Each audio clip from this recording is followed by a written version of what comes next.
Bible au quotidien, le verset du jour. Luc chapitre 10, les versets 41-42, je cite. Mais le Seigneur lui répondit, « Marthe, Marthe, tu t'inquiètes et tu t'agites pour beaucoup trop de choses. Il y en a si peu qu'il soit vraiment nécessaire. Une seule même suffit. Marie a choisi la meilleure part, celle que personne ne lui enlèvera. » Fin de citation. Glorifions le Seigneur. Le verset du jour nous invite tous à choisir la meilleure part. Bien-aimés, l'histoire du verset commence par l'accueil de Jésus dans la maison de Marthe. Marthe, préoccupée par les préparatifs, exprime son inquiétude quant à l'absence d'aide de la part de sa sœur Marie. Marie, quant à elle, a choisi de s'asseoir aux pieds de Jésus pour écouter son enseignement.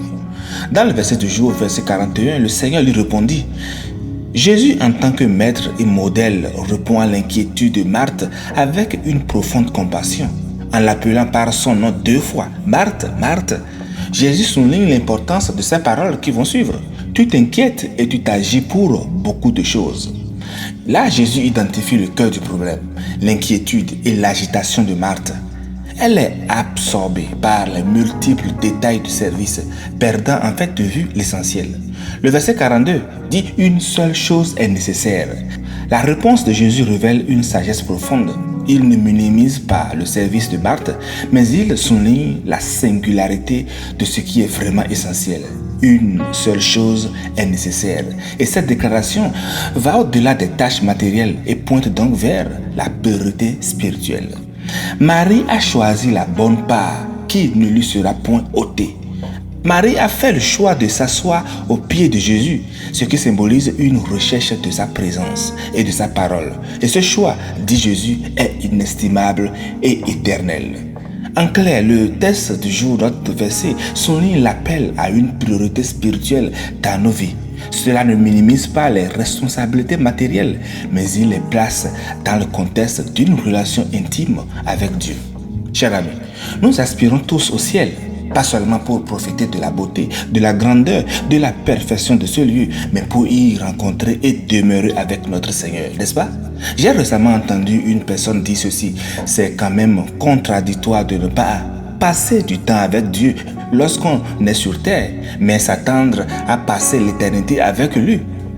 Cette phrase m'a vraiment interpellé. C'est vrai. Pourquoi passons-nous si peu de temps avec Dieu sur terre alors que nous attendons d'avoir une relation très approfondie avec lui au ciel? Pourquoi ne pas commencer maintenant et tout de suite? Tout comme Marthe, chère amie, nous pouvons être tellement occupés à faire des choses pour Dieu que nous en oublions l'essentiel. Nous avons été créés pour connaître Dieu et jouir d'une profonde intimité avec lui. Notre niveau d'intimité et de récompense au ciel sera peut-être déterminé par notre niveau d'intimité et de fidélité sur terre. Je le dis, je n'en sais rien, mais c'est ce que je pense. Je suis convaincu d'une chose, quelle qu'ait été notre relation avec le Père Céleste pendant notre temps sur terre, nous aurons la même relation quand nous serons avec lui au ciel. Beaucoup trop de ses enfants sont si occupés à travailler pour lui qu'ils en oublient de passer du temps avec lui. C'est vrai, tu as un ministère que tu fais dans l'église. Est-ce que tu as vraiment du temps personnel que tu passes en la présence du Seigneur? Comme l'a si bien dit Bob Sorge, passer du temps avec Dieu dans le lieu secret vient en premier. Ensuite vient la direction divine. Dieu ne veut pas simplement vous amener sur le droit chemin. Il veut jouir de votre présence tout au long du voyage. Il ne veut pas seulement que vous trouviez sa volonté et marchiez selon sa volonté.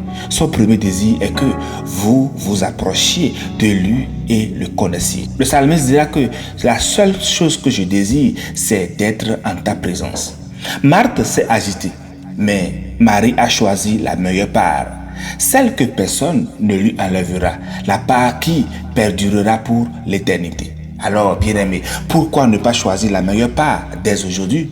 Chers frères et sœurs, travailler pour Dieu ou passer du temps avec lui, choisis ce qui te convient.